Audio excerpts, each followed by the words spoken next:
Hello, and welcome back to the Closer's Inner Circle podcast with your host, Denise Griffitts and Bengay III. And we thank you for joining us each Wednesday with your questions and your observations.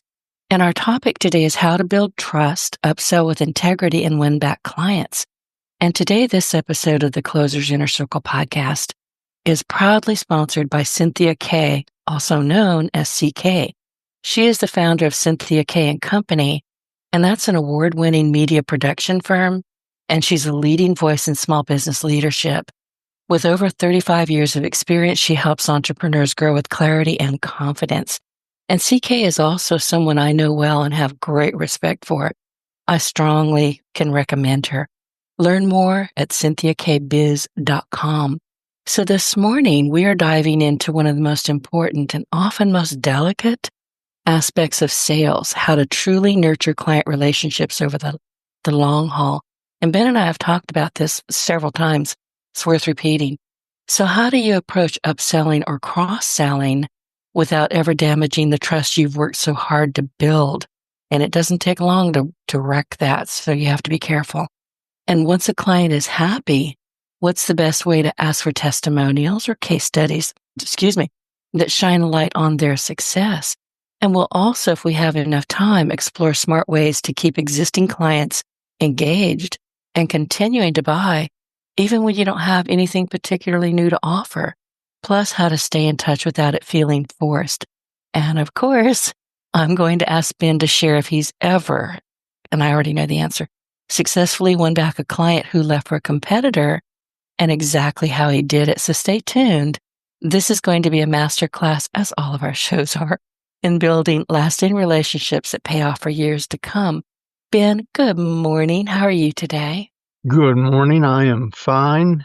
Good to hear your voice. And before we get rolling, I wanted to thank Cynthia K for sponsoring this episode.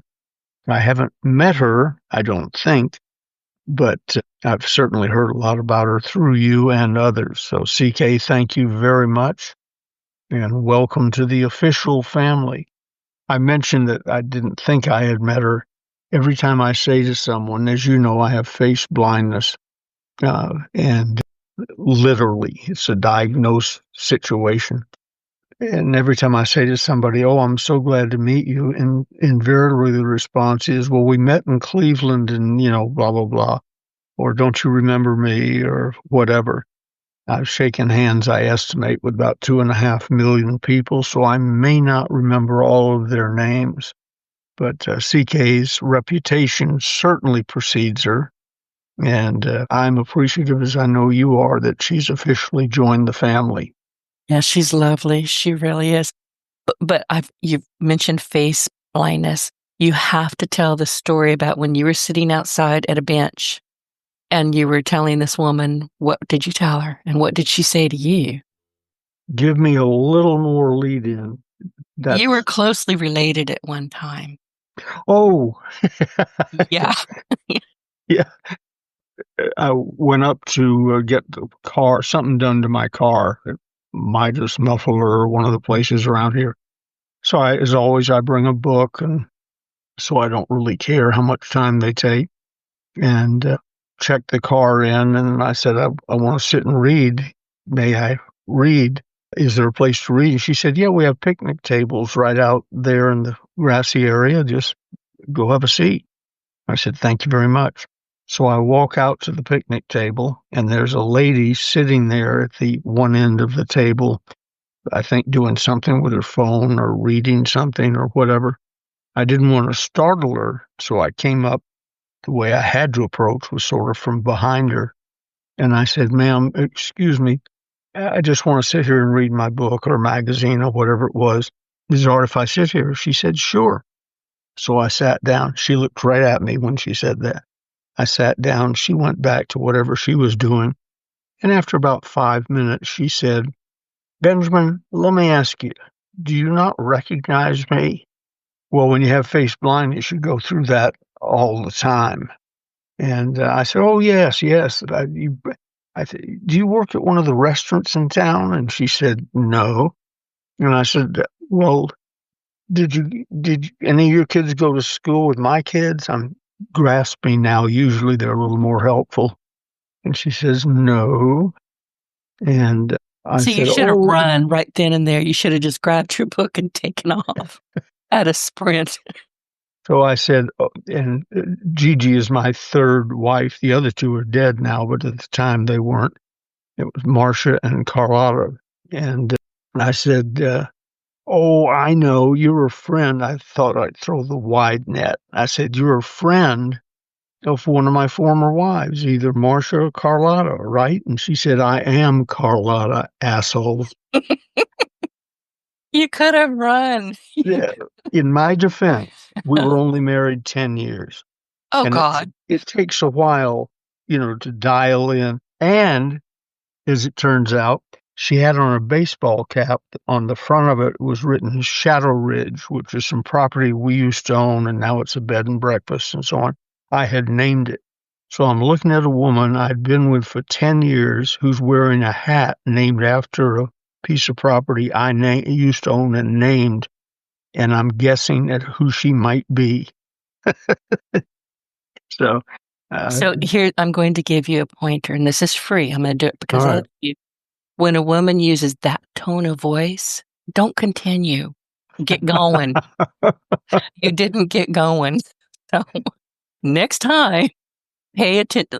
And I'm telling you, and I've said this forever, men, and I've proved it, men do not listen to the words that most women say. They listen to tone. So There's you a need lot to of start truth in listening that. to tone. And if it's going in a downhill trajectory, get going. Seriously, go. It doesn't matter if you look like you're just going to pull up your pants and run. Go. Well, it's one of those things I've learned slowly over the years, but in an individual situation, that knowledge escapes me and I step into it again. I can't tell you how many times. I've learned all the code phrases, though, where you don't claim you don't know them, but you don't claim that you do know them. How are you? That's a legitimate question, whether you know them or not. How are you?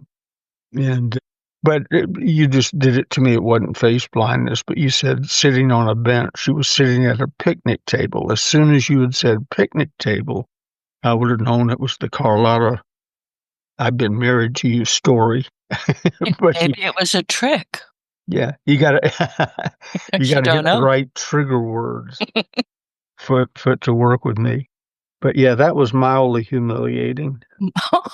Are you kidding? I was humiliated for you. The funny thing is, I laughed, but it I was took just funny. I took some joy in it up until she died, and Yeah. there's not as much humor now. But she was a very pretty lady when she had all her war paint on. She was borderline glamorous, and so she took a lot of pride in how she looked. And to have someone who was married to her for 10 years not know who she was, to me, that was really the funny part. It wasn't just a casual encounter. In fact, I bumped into her brother months later in a grocery store. And as soon as he saw me, he started laughing. And I said, Frank, how are you doing? And, how's your family? And I didn't know who they were, but those things you asked. And he says, Ben, you did the most wonderful thing for me and our family. I said, what's that? And he said, you didn't recognize Carlotta. He said she talked about it incessantly. She couldn't get over the fact that any man, wouldn't know who she was, least of all her Oh, husband. see, now I feel bad, kind of. Yeah, I don't. But she deserved it. Oh, the first time you told me that story, gosh, maybe last year on this podcast.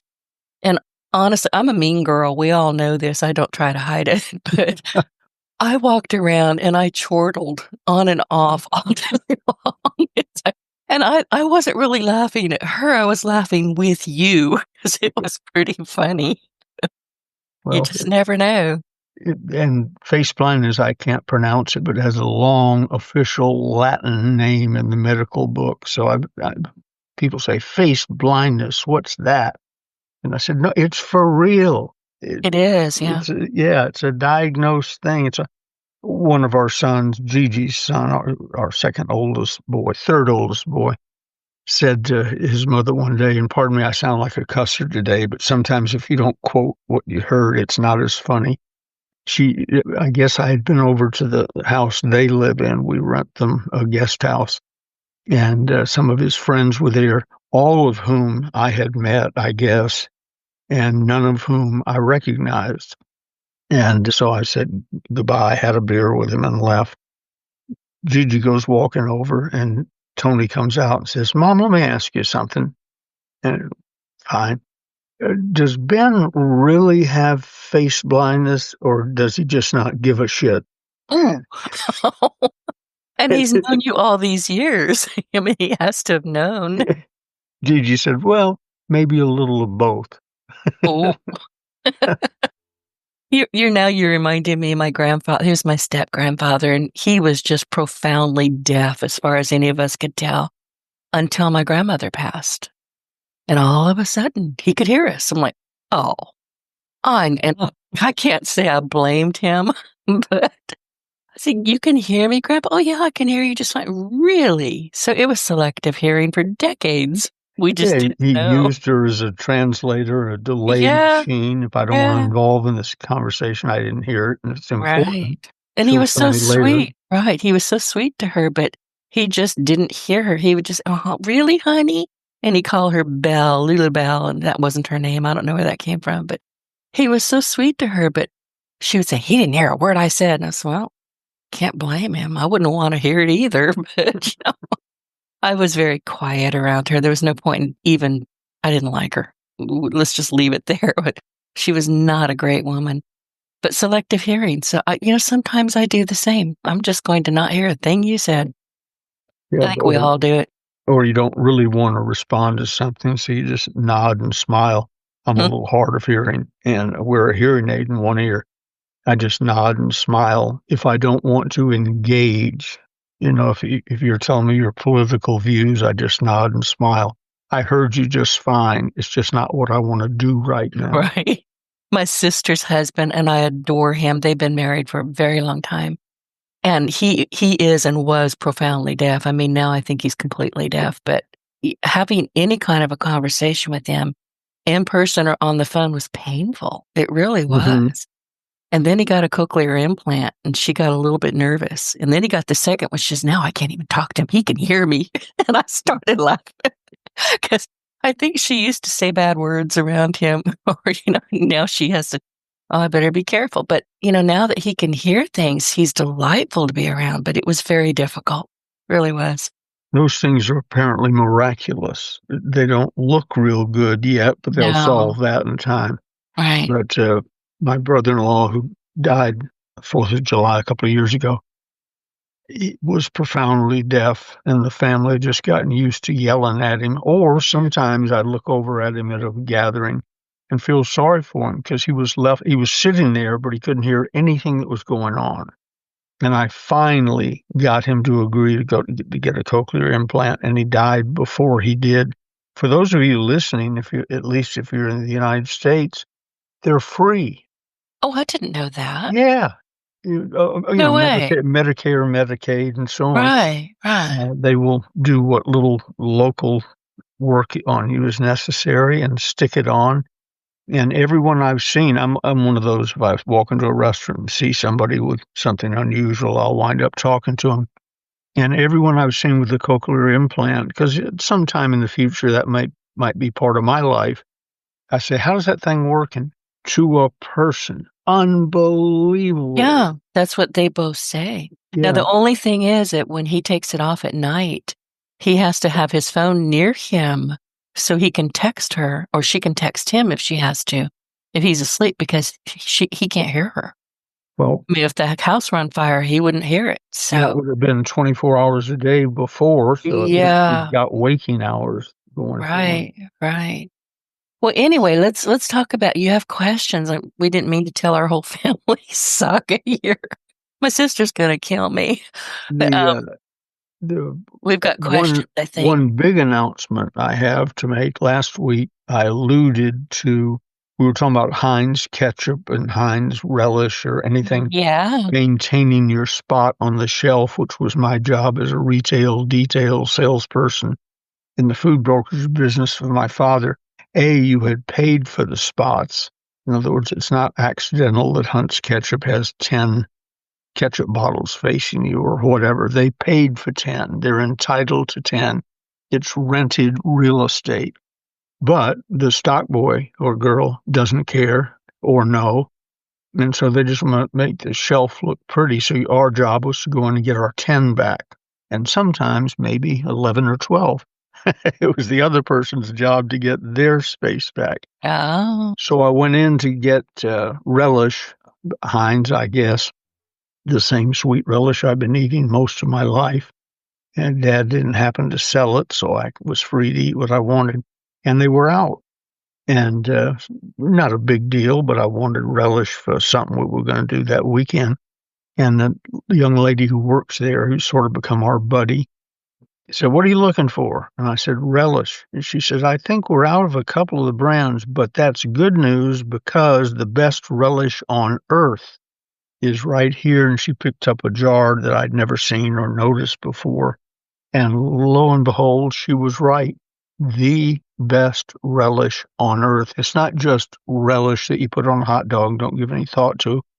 This is relish that is a food unto itself. I have been known, when Gigi's not around, to take the cap off the jar in the refrigerator and take a spoonful of just that relish. So I promised you, I didn't know the name of it. I promised you and our listeners last week that I would find out, and I went down and got it off the label. If you want the best relish in the history of mankind, you can find it at, write this down, Majestic. It's on the label, it's capital M, but that probably doesn't make any difference. Majestic, Majestic,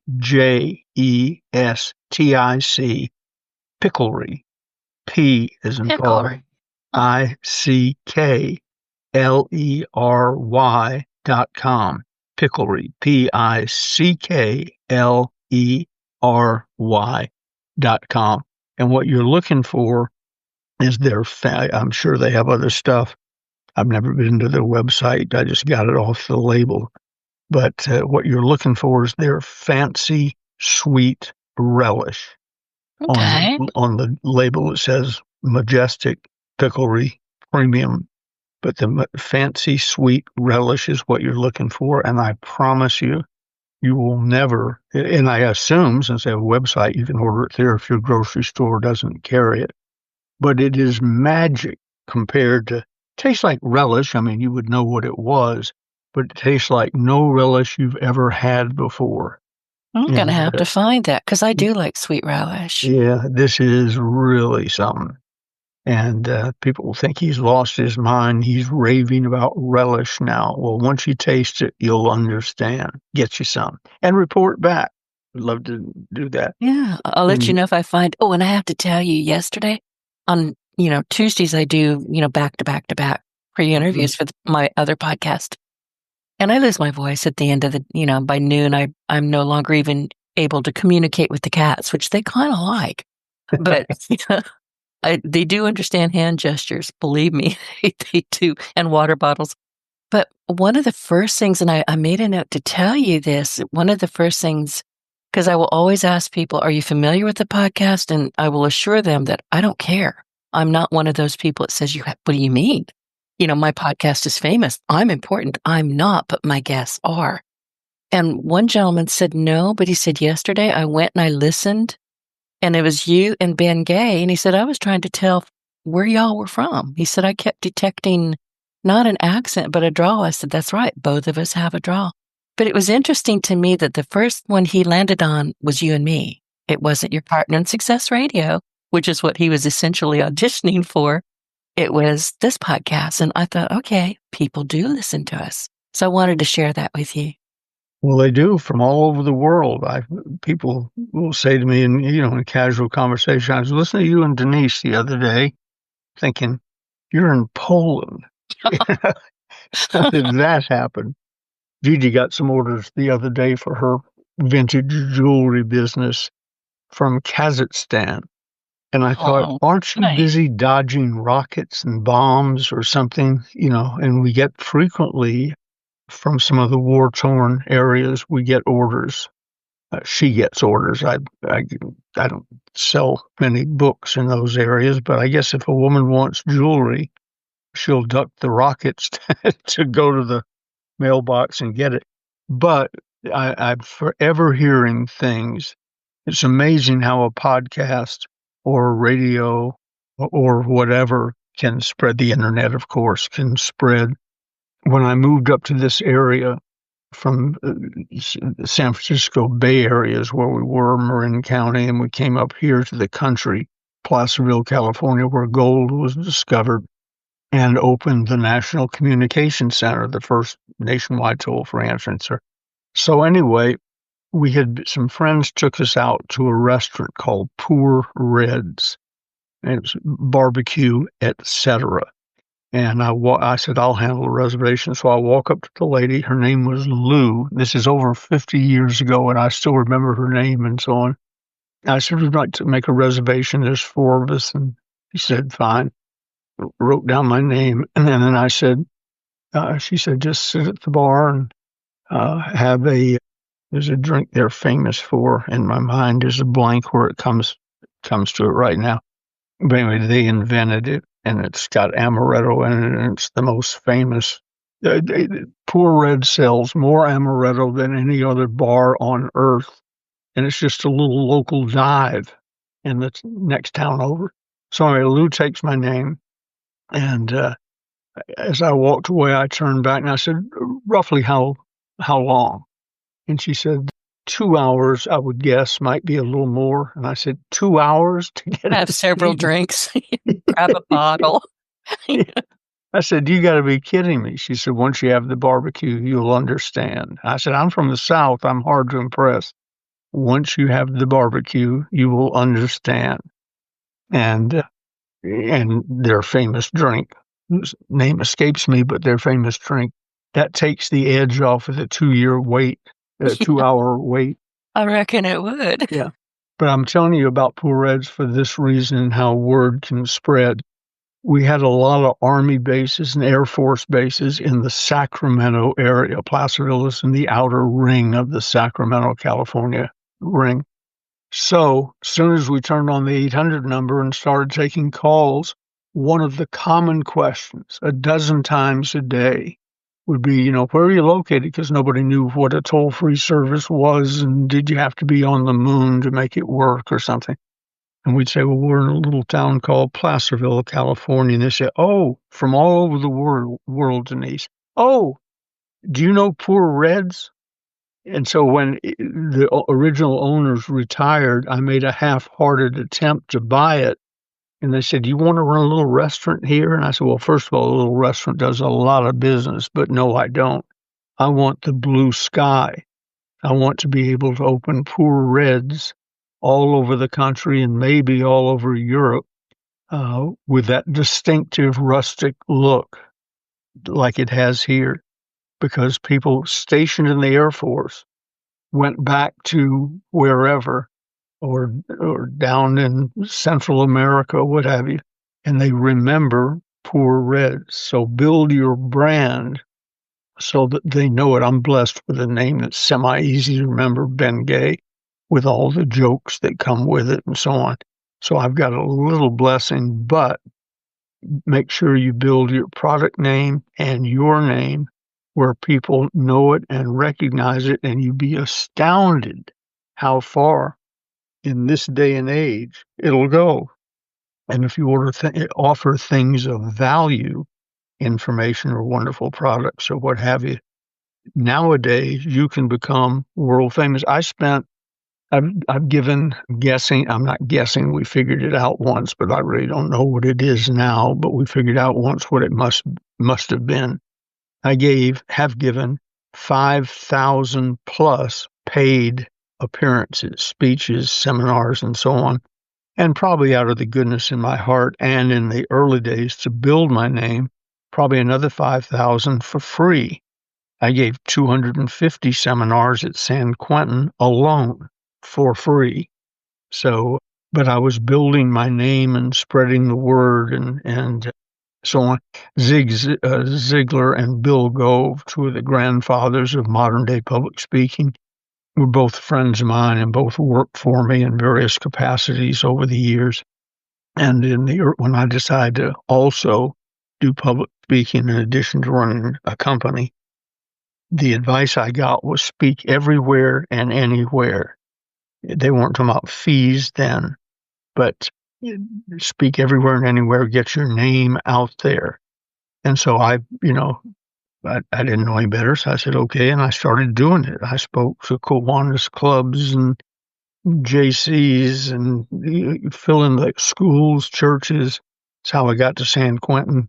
Prisons seemed to fit into my modus operandi, to the point Zig used to say, I overheard him saying it one time, and then once he found out I thought it was funny, he continued constantly. He said Ben Gay would work a traffic accident. And I remember that. Yeah. If I overhear him, I'd say, no, not a traffic accident. There have to be two cars involved. That way you're a little more likely to have a crowd. But everywhere and anywhere, it took me 40 years to speak to 5,000 paid groups, and the 5,000 free ones probably. And to say I've talked in person to 2.5 million people. Pope John talked to 2 million people live one day somewhere in Europe, Poland, or someplace. And so it's not all that impressive, but most people haven't talked to 2.5 million people. Today, with the internet and Facebook and LinkedIn and all the various platforms, I could talk to or get my name in front of 2.5 million people today. Not over 40 years. Right. And you and I talked about this some time ago. The brown cow, is that the drink? The what? The brown cow. The drink? Yeah. Yeah. Okay, good. Okay. We can cross that off my list of things to worry about. Up my brain, I'm telling you, it goes here and it goes there and it goes, oh, go back. But what you and I talked a long time ago when we first started this podcast, which I think is 2 years old now, I'm not sure. But I remember you saying very distinctly, Earl Nightingale, everybody knows who Earl Nightingale is, and everybody knows his voice. And most people know that he was the voice of, what was that TV show? The Flying Plane. Our Changing World. No. Yeah, but that's his voice, but he was the voice of Sky King. Sky King, that's what it was. On the radio, he was Sky King. Right. But I remember you saying, and I wrote this down because it's so important, that as popular as he was and as well known as he was and how big his reach was, we outdo him on every Wednesday. Yeah, and isn't that fascinating? He was heard daily. I wrote the script for him to describe what he did when he was the voice of my companies. Right. But he was heard daily on over 700 radio stations in the United States and Canada. And he was the most listened to radio voice in the world at the time. And like you just said, on your podcast, we can talk to more people than that. That's amazing. It is. It's kind of scary. Yeah. And then when you say something like that, I'm like, oh, I better behave. But I get over that very quickly. When computers came into common usage and we all had one on our desk, it was so exciting. Things were going to be so much faster, like they're talking about AI now. And that was all true. But what people didn't realize, perhaps, was it also enabled them to be a screw-up at high speed and with great reach. So with all the new tools we have in our hands, that's wonderful. But using them carefully and intelligently is terribly important, because you can make a fool out of yourself internationally to millions of people very quickly. And as someone once said, we all quote versions of it, it might take you years to build up a good reputation. It takes 3 or 4 minutes to destroy it. So yes, it does. With this new power that we have, use it carefully, judiciously, to build your name and know what you're about. And I think that's going to be one of the questions that you're going to come up with today. But real quick from my notes that I took during the week. One of them says, interview them again while their ideas are fresh and they're not yet part of the problem. I wrote that down because I was talking to a client, one of my coaching clients, and we were talking about something that a new person in our organization taught us within 2 days of being here, and we've been at this for a lot of years. And he walks in, starts working in the shipping department, says, "What are you doing this for? Why are you doing it this way?" or whatever, and changed the way we handle part of our shipping procedure because he hadn't been here yet to be part of the problem.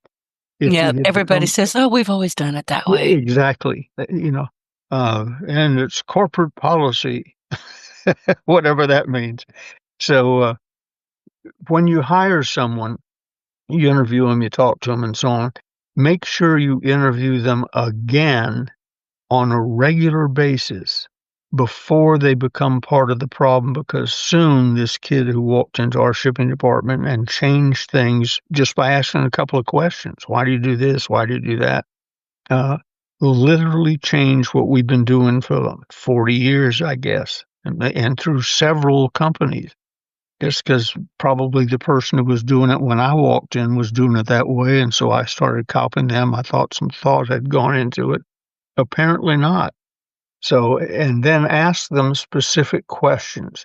Do you see anything we could be doing better? Do you see anything that would save us money?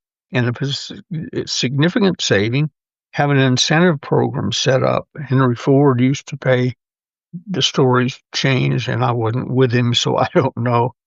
But he used to, if you came up with a bolt or a nut or something that they didn't have to put on the Ford automobiles they were building on his new assembly lines, he would pay you a nickel a piece. Well, a nickel then is, whatever, $5 today, times millions of cars.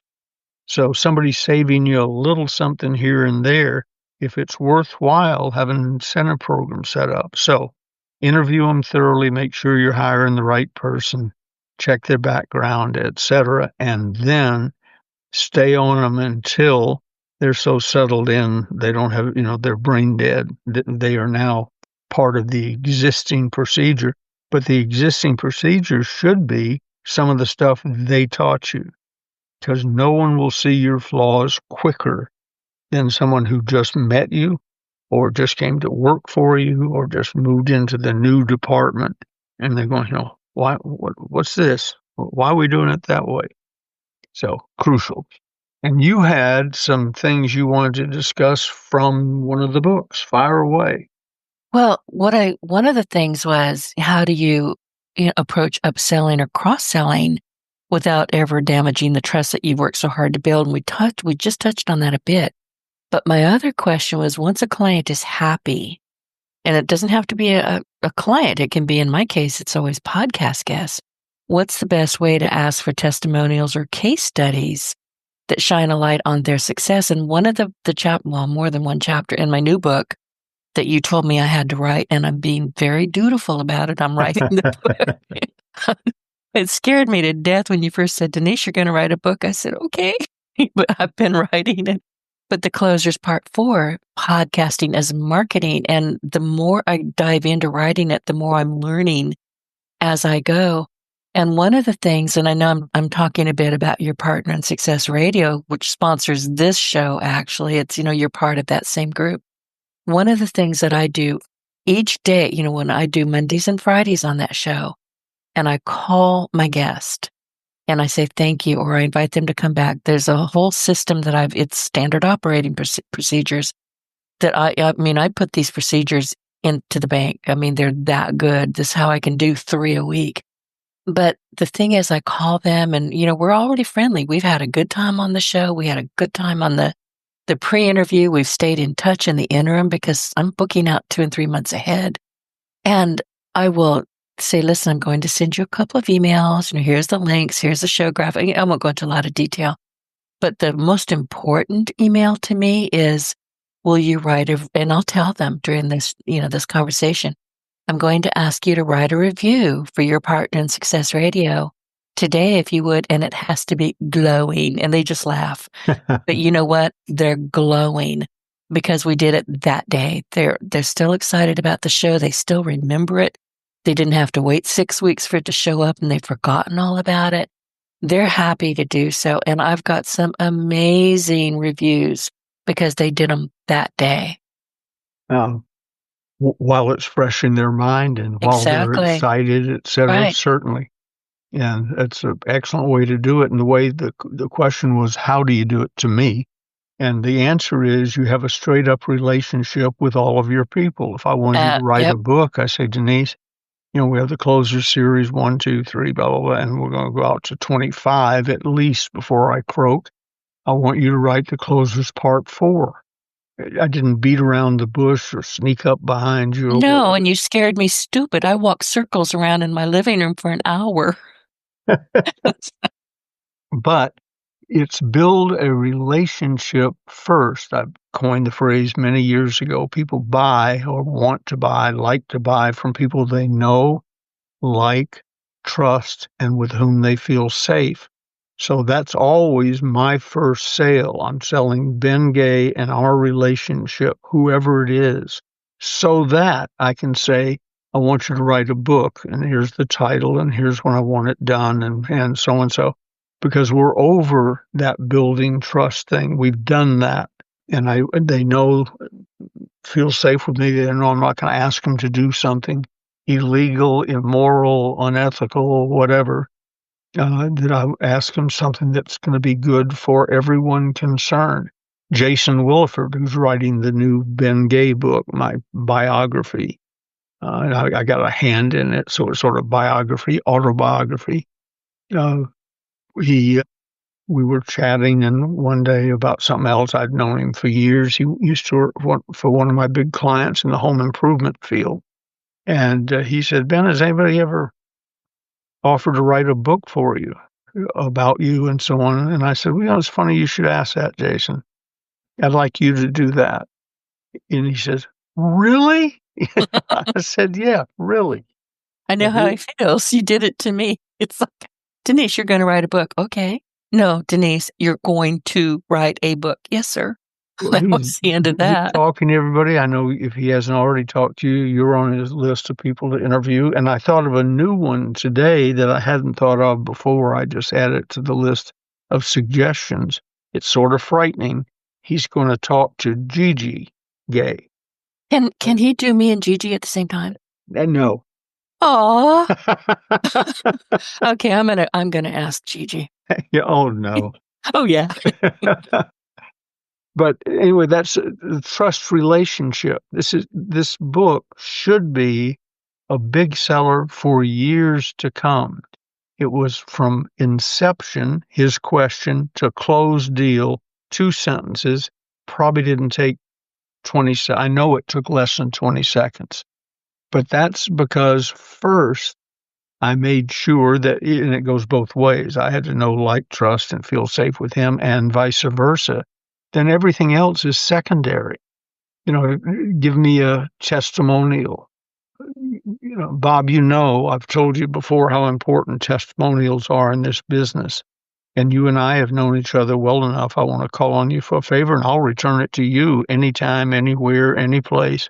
I want a testimonial from you about how our business relationship has been and so on. And if I know them well, and how wonderful I am. See, glowing. And that's the only word you need. It has to be glowing. And they laugh and write it, usually before the end of the day. And we talked several weeks ago about the importance of a testimonial. I'll give the example again real quick. On television, I've seen for months, maybe a year or more, that I should drink a couple of tablespoons of olive oil every day, or a shot glass every day. Yeah. And I listened to it and thought, well, that's interesting. Nothing crossed my mind. And then Pat Hall, dear friend of mine, known him for 40 years, called one day, and I said, hey, Pat, how you doing? He said, fantastic, especially since I started drinking a shot glass of olive oil every day. And then he went on, his skin changed, and this changed, and so on. And so I maybe had a couple of questions, but I put on the shopping list olive oil. And I've taken a shot glass of olive oil every morning, first thing before coffee or anything. Shot glass of olive oil. Why?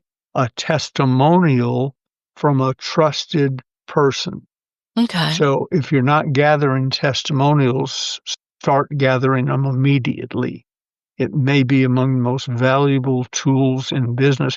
We have in the front of the closers, and you should recall I didn't write the original one, I edited it and so on. We have testimonials that have sold tons of books. Charles Rufkin with Rufkin Development Company wrote one. David Winston, chairman of the Watu Group, and I could go on. I think looks like there's 5 major ones.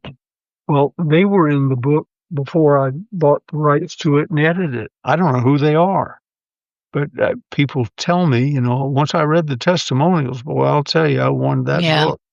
Yeah. And I go, good. I hope they're still alive or remember they wrote the testimonial for the book. Their testimony, and especially then if it's from a famous person, that can make the world different. When you're watching television and somebody comes on, most of them are paid, but some of them are there. Here's an example: Tunnel to Towers. That Love charity. them. Okay. I love them and Gary Sinise's program. Yeah. Anything to do with warriors, I'm in. Yep. Well, the Tunnels to Tower one, they used to beg people to come on and say, I'm part of it. And most people came on you never heard of. Now, agents of Sylvester Stallone, by the way, I just joined him in the last week or so. Nice. And Michael Douglas, is that Kirk Douglas, his son's name? Michael Douglas, the actor. He's on starting a couple of months ago. And so on. Their agents are calling, trying to get them on the show. So it even feeds both ways. If they endorse you for the $11 a month or $19 a month, whatever it is, if they endorse you, they'll get more endorsements. And it's the reason so many celebrities go to charity events, to be seen, to be photographed. Michael J. Fox used to come to the Christian Children's events that we put on when we were their biggest sponsor. And one day I said he was getting known. He was a handsome little guy, but he hadn't had his big shows yet and everything. I said, I see you here frequently. How come? We appreciate it, but how come? He said, my agent says it's a great place to be seen. Mm-hmm. He calls the photographers to say, I'm going to be here. So when I go in and out, I'm photographed. And then he laughed. He said, and I could use the food. Honesty. Wow. Yeah. So anyway, get testimonials, use testimonials, seek them, and first build the relationship where you don't have to beat around the bush. Just ask. Yeah. And it's easy to do. And in selling, it is easier to do. And I know we've talked about the podcast, both of them here, but we're also talking about selling. But once you have established that, your friends, you're trustworthy, you're going to be around for the long haul, it shouldn't be at all difficult to say, listen, can you write me a quick review? I can put it on my website. I can put it on my social media. And most of them are going to say, you bet. Sure. Here's a magic phrase taught to me by Zig, I think, one of my early old mentors. The catchphrase is when you're asking for anything, a testimonial, better seating in a restaurant or whatever. It's, excuse me, I have a problem and I need your help. Okay. There's 8 billion people on the planet. I have a problem and I need your help. It's magic what people will do when they had no intention of doing that 5 seconds earlier. Well, and here's the thing, especially, and I find this among the entrepreneurial class in particular, small business owners, people like you and me, we genuinely want to help. I mean, just ask us. We may not think to do it on our own. We might. But I had a conversation with, again, somebody. In fact, it was the man that yesterday that said, I listened to you and Ben Gay. And he called me today and he was so excited, not blah, blah, blah, I'm stuttering. Not so much after that pre-interview, but he got my scheduler, and he realized that I was asking questions and asking for particular pieces of information that he needed help doing his marketing. Now, I'm not marketing with him, but he said, can I? And bless him for doing this. He actually said, I had an idea, and thank you for putting the idea in my head. He wants to build a web page on his site that talks about our upcoming episode, which is not going to be until November, but he's that excited about it. And he wants to, drive people to it, give something away, maybe, part of his book. I don't know, but he was so excited. He said, but I wanted to check with you if that was okay. I said, are you kidding? Go. What are you waiting for? And I was excited because he was so excited after listening to us. And then after me, bending his ear for 30 minutes about what the podcast is about, what was good. And he was still buzzing today. I like that. Of course. I wouldn't expect anything else when done properly, and your reputation is set. I put up something today in response to something you said or did or whatever, but I said, when it comes to podcast and lots of other things, but the subject was podcasting. I said, I'm paraphrasing, but when it comes to podcasting, Denise Griffitts knows more about it than any other person on earth. Go to her, take advantage of this. I think you were offering a 30-minute free consultation or something. And I said, do it. And I've worked hard to make sure that if I like something, it's sort of like the Good Housekeeping seal of approval. I don't write a whole lot. Sometimes it's just a check mark. But my followers have come to know that somebody called me the other day, and the gist of the question was, so-and-so came out with a book. And I said, yeah, I heard. And they said, well, you didn't like it or comment on it. I said, uh-huh. And they said, well, you like and comment on almost everything. I said, I find something good in almost every book. That wasn't one of them. Oh, so, but it's going to happen. I mean, you can't you can't scatter praise where it's not due or earned. That's where you lose the trust factor. Right.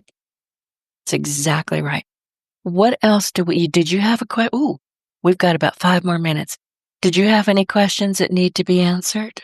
No, not really, other than if a gentleman named Jason Williford, I'm talking to everybody, not just you, Denise, because you know this and that he's going to call you. But if you hear from a man... And he's going to call me and Gigi. It's going to be a conference call. Unfortunately, Gigi has had mufflers sewn over her ears recently for some reason, so she won't be available. Yeah, but she has a keyboard, and so do I. Okay, keep going. Yeah. For you listeners, Gigi and Denise work part-time against me on all subjects. And I can't tell one something. It's not part-time. It's in our DNA. She's his wife, and I'm his business partner. I don't know. I'm his co-host. But Ben and I have been friends forever and ever, and I can pick on him with impunity. Yes, and frequently do. Yeah. It's in my DNA. I can't help it. So anyway, if Jason Williford reaches out to you, or you see something from Jason Williford, especially if it's about the Ben Gay book, and we've got several working titles, but Ben Gay III will be a big part of it. Born to Sell. I love that. Is going to be part of it, part of the subtitle, I hope. Today I saw he put something up, and it was Ben Gay III, the King of Sales. It will not be that. That starts arguments with, well, what about Ross Perot? What about Jimmy Rucker? What about, I don't want to be involved in who is the king of sales. But I'm pretty good at it. So it's going to be Born to Sell or something like that, just like you. And we're looking for stories that probably involve me. Hate to be self-centered.